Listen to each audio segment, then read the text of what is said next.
Welcome to STL City Showdown. I'm AJ, and this is Steve.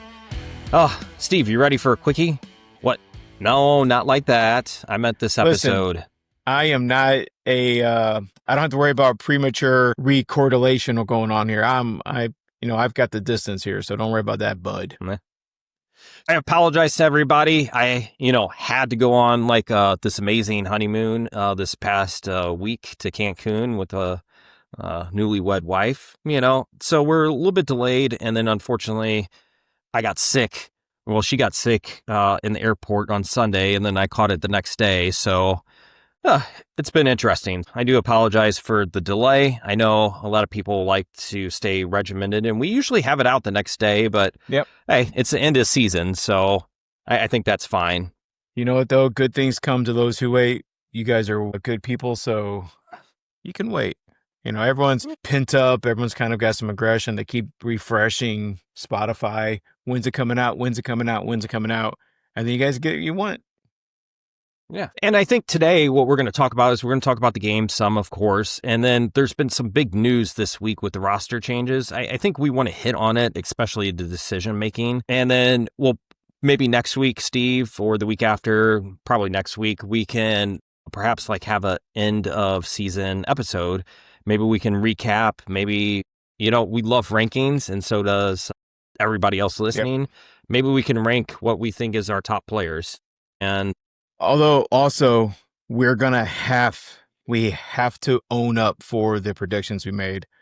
We're gonna have to review that and kind of eat a little crow with that. That'll be hilarious though, to see who we thought would be the highest score, what we thought our position on the table would be, how many goals we would think the team would have. And we made a lot of predictions, some of them bold, I think you said something like 60 plus points for City. I'm pretty sure I said 31. I'm pretty sure I said 31 points. Well, yeah, I'm sure.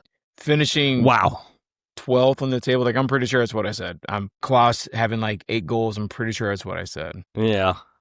I think he ended up with I think I looked at something like 10 goals now. Dang, which is actually surprising because he, that one game with the hat trick basically counted for 30% of his goals. Come on. Yeah. But he got it. He got it. I'm going to give him the credit for it. And he started out so poor, and then he started finishing out strong. I mean, This game, he actually had a goal in, which I'm really happy to see because that has that continuance and a little bit of hope for next year.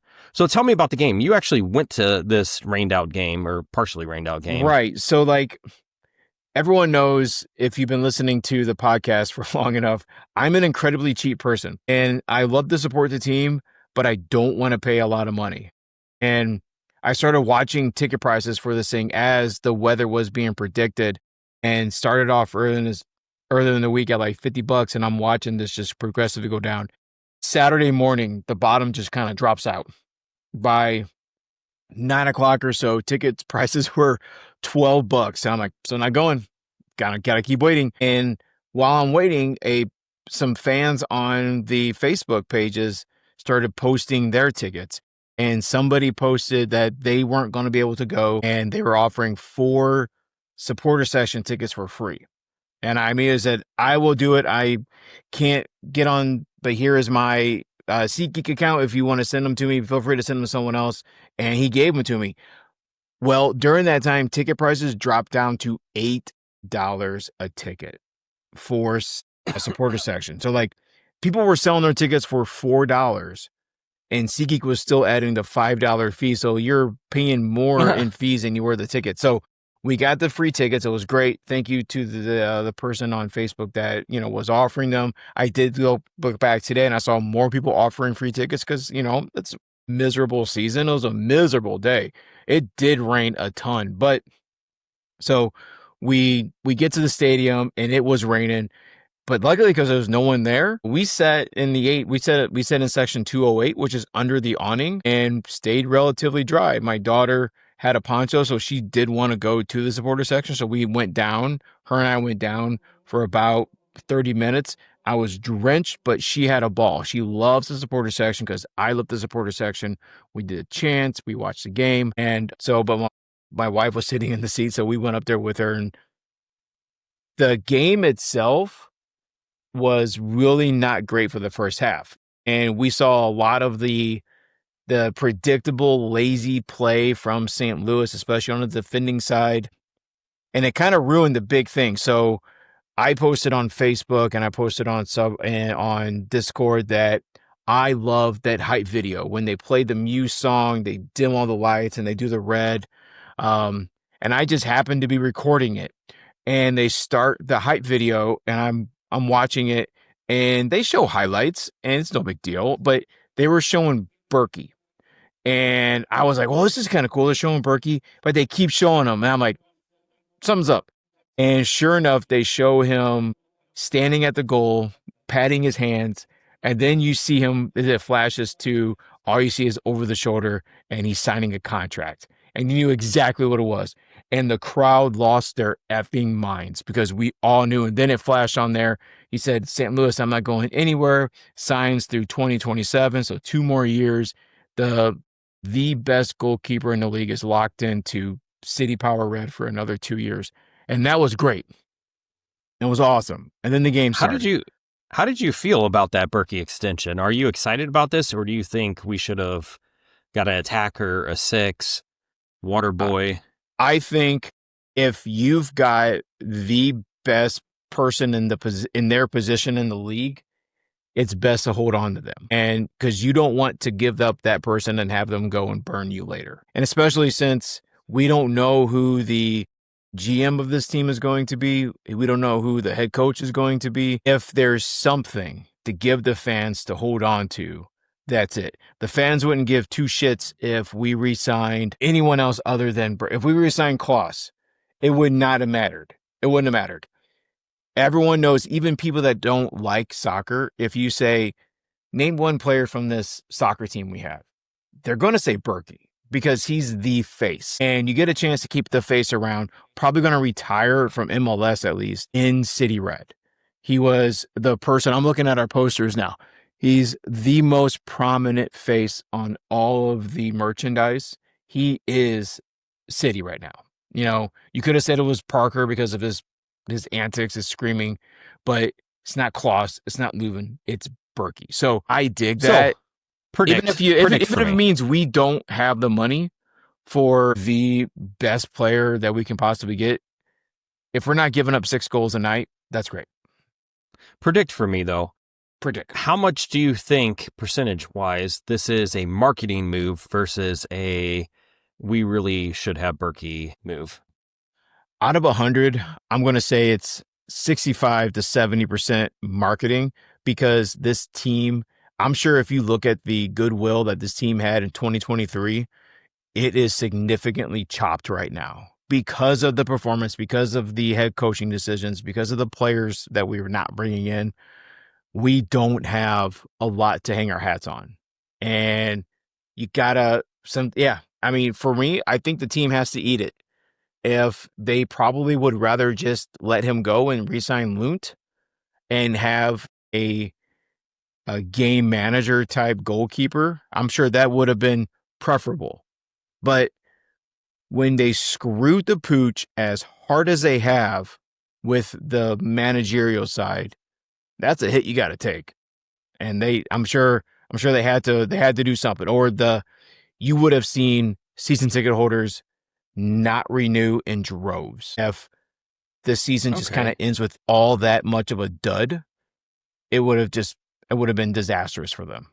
So is Berkey our Yadier Molina? So meaning what? Because Yadi was always overshadowed by Albert Pujols. Yadi was the best player, the best catcher, but he was never going to be the face of the Cardinals. At least during that time, right? But like even once Albert Pujols left, I mean, it was basically Yadier Molina. Like every kid knew Molina's name. He was. I would almost say it was Wainwright. Like even after Albert left, Adam Wainwright was right here, and Yadi's like, "Hi, I'm the absolute best catcher this team has ever had, and remember me." And people are still like, I wonder if where he's at now. And he's like, I'm still here. I'm still playing. But I think that Berkey is, the city loves their little statues in front of the stadiums, and I'm certain Berkey's going to have, if we ever do statues for soccer, he's going to have this. He's going to have the first and probably only statue for a while. Yeah, agreed. And it's going to have to be him like pointing a finger at someone being pissed off. Either that or him springing up like a funky. Yeah, he's doing one of these, And then there's like, you see like Josh Yarrow like across the stadium going. So we definitely need to talk about the signings, but first with this game in particular, let's come up with maybe 3 major points or takeaways that came from this game. Like, what would be like the first thing off the top of your head from this game? Your first talking point. The thing that stands out across the most is pathetic defense again for me. I mean, honestly, we gave up 2 goals, and they were absolutely both due to our inability to transition and just left Berkey out to dry. Kind of ruined his homecoming. This left him out to dry. There's no way you can defend against those shots. And the guy got a brace, and it kept Salt Lake in the playoffs. If we would have won, it probably would have knocked them out of the playoffs, but we couldn't. So for me, unfortunately, it has to be same old City defense. Like, it's just completely inept. And this is why we saw a lot of the signings were not on the defense and the midfield. And there's a reason why. And I think all those players need to look at themselves if they were not resigning. And you can see why. Yeah, we know Falu's going to be the starter next year. Now, the one criticism I have for him is he has mental lapse. Like, he gets careless sometimes. You've seen a lot of bad passes backwards from him because he just kind of taps it like, oh, no big deal. Like, he's strolling in a park on Sunday. And there's times where he's slow with transition. Now, he has amazing talent. Sometimes I kind of wonder if he knows he's good and he maybe thinks too much of his talent. I don't know. Like, we don't know these people like that, but it does make you wonder. And this guy literally could be, so much better if he was just a little less careless. Hebert, which was interesting that he played. I don't know if this was like assessment of Hebert or if it was just like his turn to play or what, but I don't know. Like, I'm not a huge Hebert hater, right? I'm not saying he's the best out there. I think Falu and Kessler is our best 2 right now, but I don't know about those 2 pairings, to be honest, based on what we saw anyways. Yeah, I think Hebert's just going to be a 20 to 25 minute sub for the rest of his career. And that might just be what he's okay with. I always joke with my sons, the best job in sports is a backup quarterback on a Hall of Fame quality team with a Hall of Fame quality quarterback, because you'll never have to play. You maybe have to play 3 times a year. And I think that's Hebert. I think Hebert is, he's good. He made the Canadian national team. He ain't starting on this team. He's my probably 3rd favorite center back, I'll be honest. And what's nice is he can, especially in a tight game, if you need somebody who can kind of sub in, he can play a wing back, which is fine. I mean, he's not my preferred wing back, but he can. Having that flexibility, especially on like an open cup game or a game that doesn't matter or whatever, is kind of nice, to be honest. Yeah. Or if there's just a lot of injuries and stuff like that. By the way, interestingly, Yarrow, right? Everybody loved Yarrow last year and into this year. I was looking, City Chat Michael or whatever his name is on Twitter. He had posted about Yarrow, and in the entire league, he was at 4% on like percentile for center backs or whatever for goal percentage, not goal percentage, but expected goals. Oh, wow. He basically had like the worst ratings out of everybody. Like, that's how bad he was, Yeah. I think it's fair to say that Yarrow was never the same after his back injury last year, because he started off the first several matches last year just on fire, just great.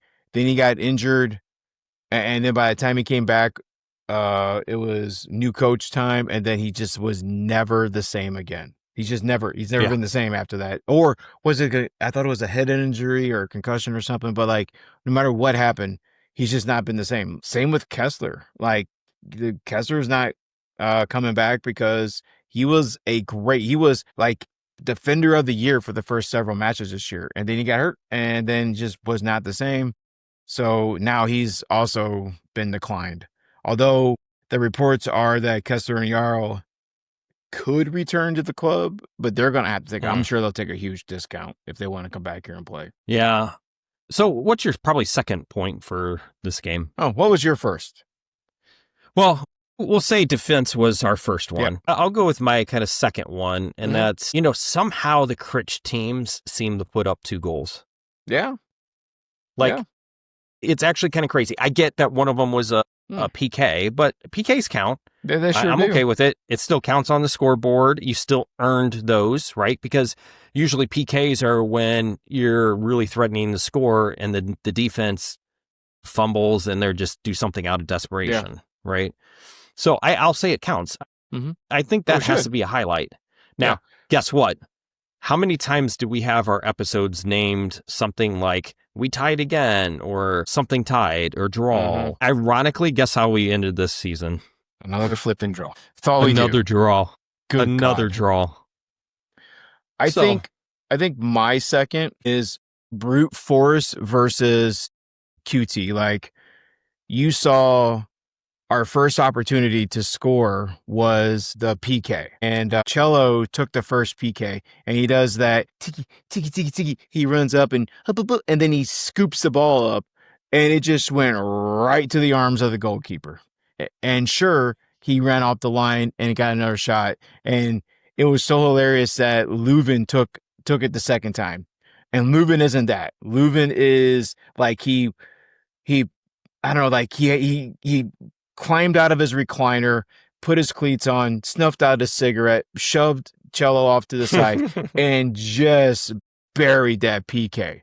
Like, just was angry and just did it, and it was beautiful. For me, that's the second point, is like brute force won over on that one. I love that, and it was good. The city needed that. This whole town city needed that goal. We went down 2-0. Another anemic performance. We got lucky, and we got a PK, and it just was a rocket. And I think that's Leuven, and I'm glad that he's going to be around. So that was my second point. Like, we gotta sometimes some of the cutesy stuff, it's fun, but like clearly it didn't work there. So I'm going to give you my third one, but it's going to be a transition to our next segment. So I'll let you go ahead and do your third one real quick. The forehead. The forehead finally works. Klauss loves doing headers.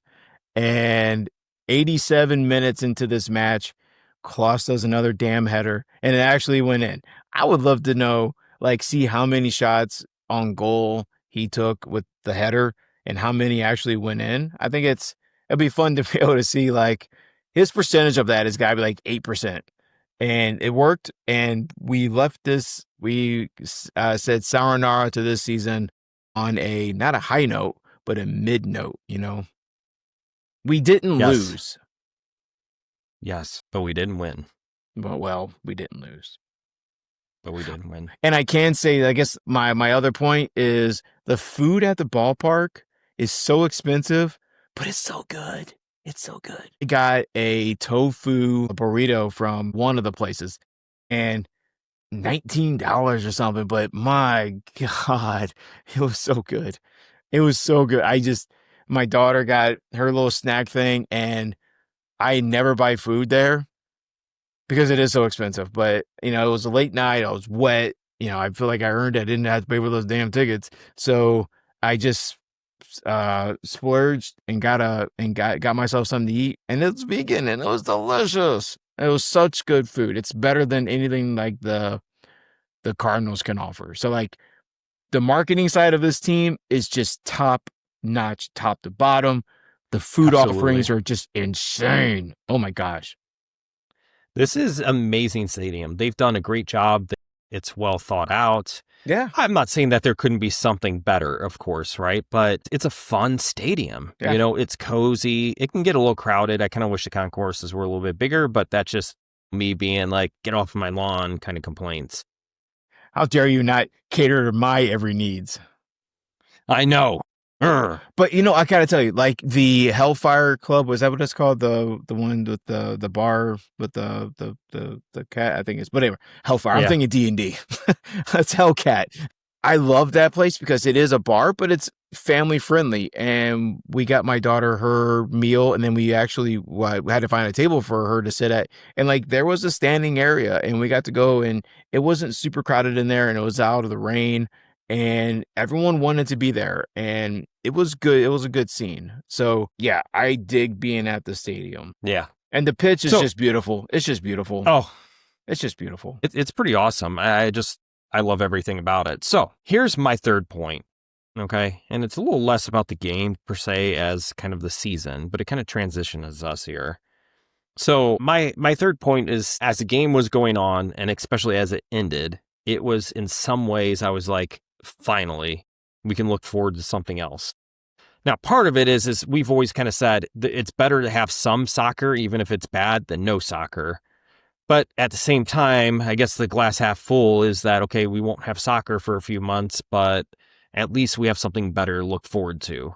Now, technically, it could be worse, right? Like, we're not like DC United and barely like LA Galaxy, who barely avoided the spoon, right? Yeah. But it's hard to be much worse than this, especially at the beginning part of the year, right?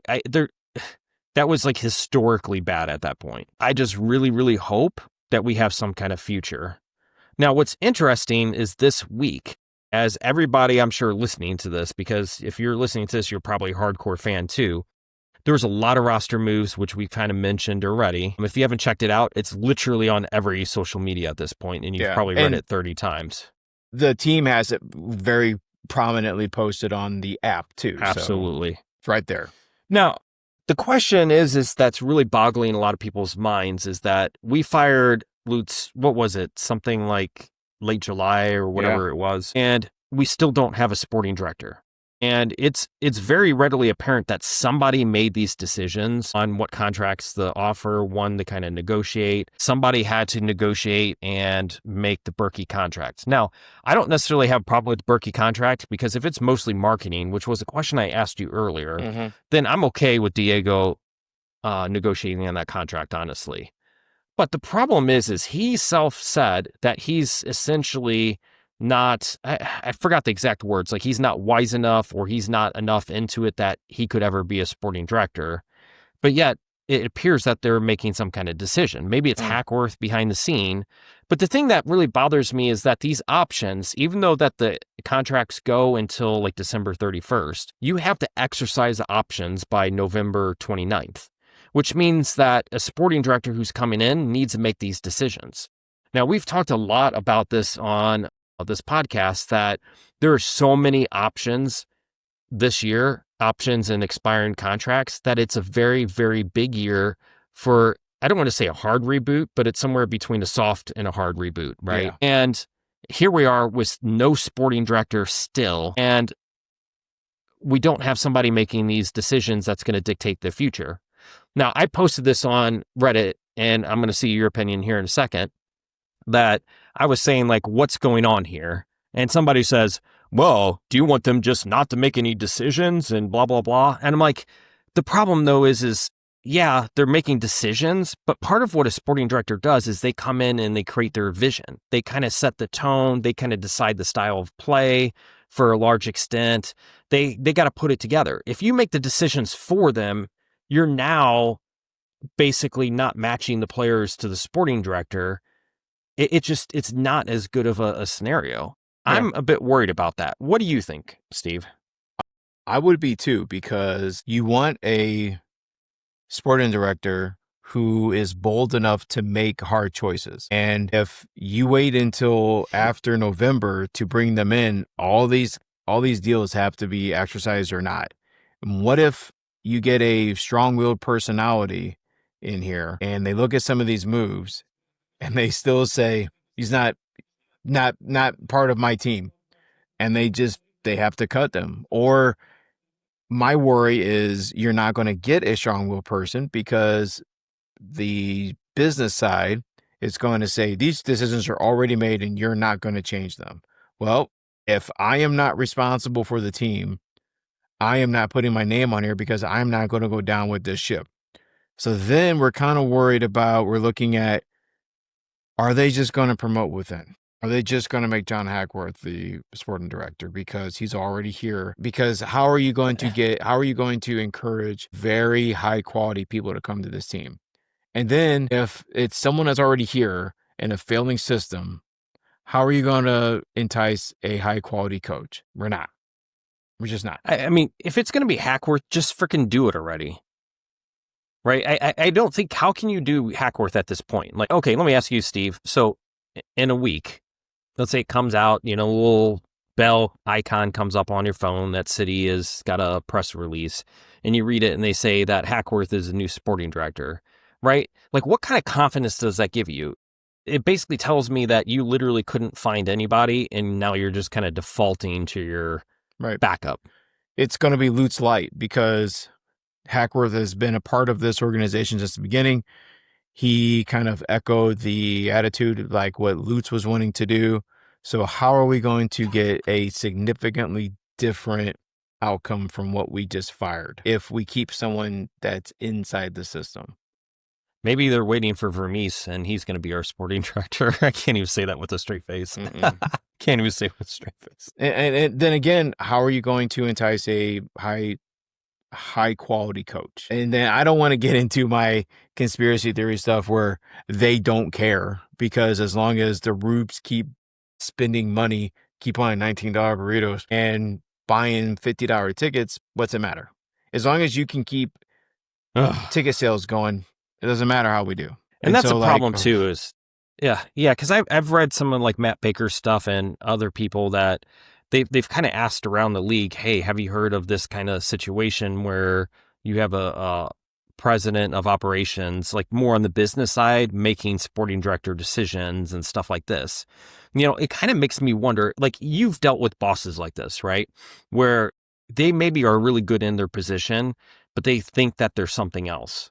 Is this a scenario where Diego maybe is a good business person and he's just close enough to soccer where he's like, well, I could do this. I couldn't do any worse. Like, if you ask me if I could be a sporting director, I'm going to be like, of course I can. I couldn't do any worse. But I have no skill at this. I have no knowledge. I mean, is this just somebody who's like overstepping? Kind of like, honestly, how Mizalak did. Mizalak was best when we had Tony La Russa. I know.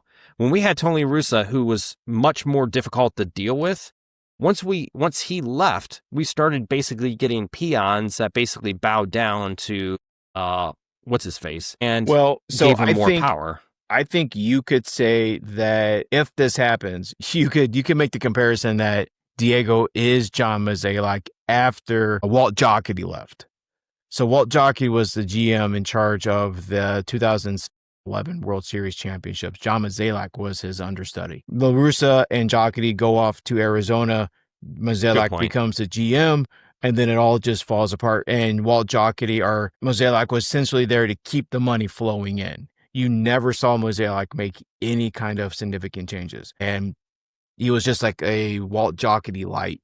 And so, like, if we get Diego as our sporting director, he's going to be Lutz light. Or also with Hackworth, it's within the system, and they're just creatures of the system. So, like, I would not be excited at all if the does not come from outside.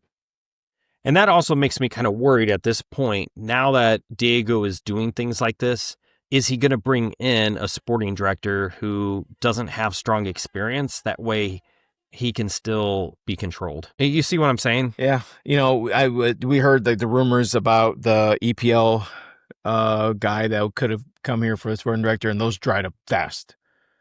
So I wonder if there was any teeth to that, if the guy saw what Diego was wanting as his vision and just decided he'd rather not fly across the world to work in a humid ass town like St. Louis. You know what? I think this is an encapsulation of our season. Like, we started off good, it kind of went okay, and now we're just like sad because that's the way the season ended out. Just I beg you to think back to February when they had the thing over in Chesterfield. How much hype there was for this team. And you had the Olaf and Lutz and Carolyn at the thing selling the stupid. It's the Curse of the Cowler, by the way. Curse of the Cowler. Oh, by the way, my son works at the Dick's Warehouse. It's called Going Gone. Right now, they've already got all of the Confluence jerseys on sale for like 50% off at that place. So if you wanted to pick up a Confluence jersey, but they're too expensive because they are expensive, go get them now before the new ones are released because they're cheap. And those are pretty nice jerseys. I don't mind them. Yeah, they actually look pretty good. I love the fingerprint part of it. They're cool. All right, Steve. I think we need to wrap up before I pass out from this stupid virus. All right, guys. One final official time. Woo! Take your cough medicine, down it, stand up, feel yourself get super dizzy, and pump your fist in the air and say, "All for City, baby!" Which, by the way, Chris Durkin was one of them that resigned because, of course, it was all for City, baby.